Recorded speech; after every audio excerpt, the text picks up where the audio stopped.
Well, good morning, my friend. Here it is, Tuesday morning. Welcome to the Pastor's Podcast. Good to have you with me today as we continue on towards Christmas Day this coming Sunday. Had a good night of soul winning out. Great crowd of soul winners out from our church last night, and several saved from the reports that I got. And that's a great way to start out the week, seeing people get saved. And I was able to lead two young girls to Christ, following up on somebody that visited our church on Sunday, able to give them a gift that we always give our visitors. And then her nieces were there. And I said, do you mind if I talk to your nieces? She said, no. So I was able to talk to them and share the gospel with them. They both got saved, and hopefully looking forward to them being in church on this Sunday. Of course, we're having church all day long on Sunday. No, nothing's changing on Sunday. Going to have church. And that's an encouraging thing to do. And I'd encourage you to make sure you're in church this coming Sunday. Well, today, let's talk about you can stop hurting yourself. In Ecclesiastes chapter 4, verse 13, the scripture says, better is a poor and a wise child than an old and foolish king who will no more be admonished. Now, one of the most frustrating things I face as a pastor is watching people make decisions that don't have to hurt them. But they cannot be helped because I could help them, but I can't because they won't ask for help. They don't think they need help, and they end up going into hurt. Solomon made it clear that age does not stop a person from needing admonishment or help. He also made it clear that position does not stop a person from accepting admonishment or help. He was saying that success should not stop a person from welcoming admonishment or help. Now, the word admonished shows 4 times that people hurt themselves. First, you hurt yourself when you get upset over being reproved. Oh, how you respond when you've been reprimanded shows your heart. And whether you really want to do right, or if you just want to do your own thing. I've tried to help. There's times I've tried to help people. They get all up in a huff, and some have left the church because the preacher tried to help them. And all they did is they just revealed their backslidden heart. That's all they did. And I hate that. But you see, if nobody can reprimand you, then you won't accept it when God rebukes you. You see, because God uses people oftentimes. And many people get upset at the preacher when the sermon steps on their toes, when they should just get right and let the sermon help them to correct what they're doing wrong. Now, you ought not to get upset with the messenger of reproof. You ought to thank God that the messenger loves you enough to correct you.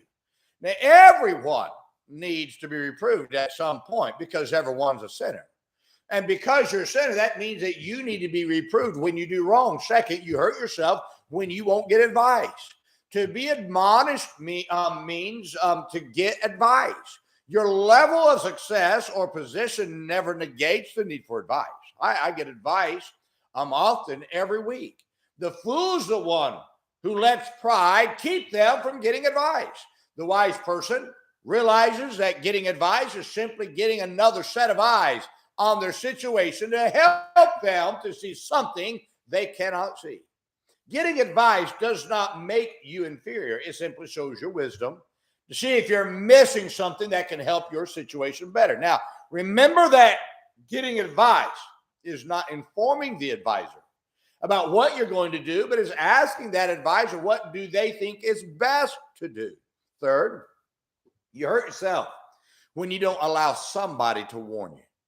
To avoid the one who's warning you is foolish. The reason someone is warning you is because they see something that you apparently don't see. We're all that way at times. It doesn't matter that you didn't ask for the warning. You should at least take heed to the warning to see that they are concerned about you. Now, many have rejected warnings because they think they know it all, only to go ahead and do something that they had to pay a dear price for later on. The preacher who warns you of a certain lifestyle or crowd he's not a hater, but he loves you enough to warn you, hey, that crowd or that person is gonna drag you down and they're gonna hurt you. Now, you can roll your eyes and laugh at the messenger of warning, and you can get upset at them, but you will one day realize they warned you when when you experience the hurt, you realize they warned you when the hurt comes, and you realize they were trying to keep you from that hurt. Fourth, you hurt yourself when you won't be instructed.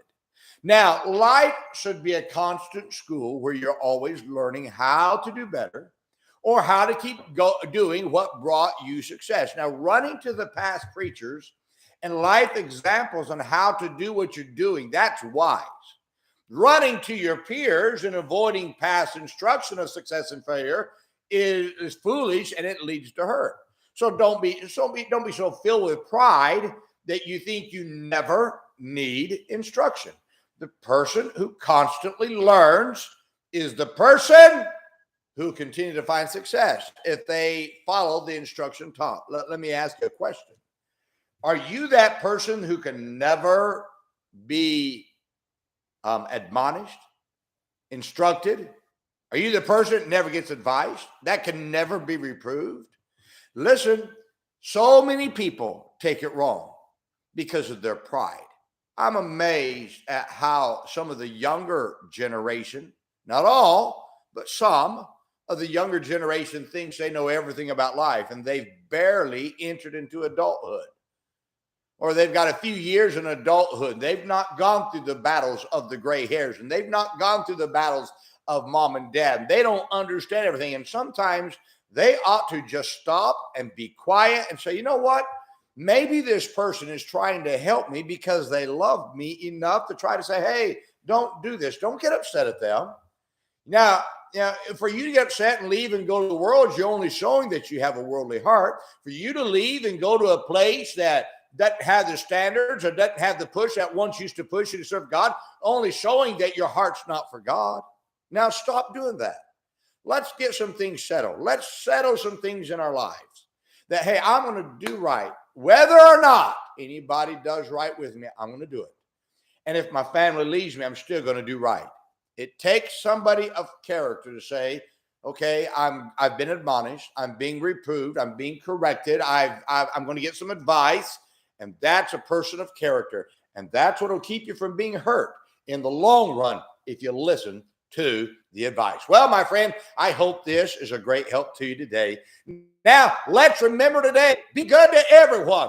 Everyone's having a tough time. Have a great day, my friend.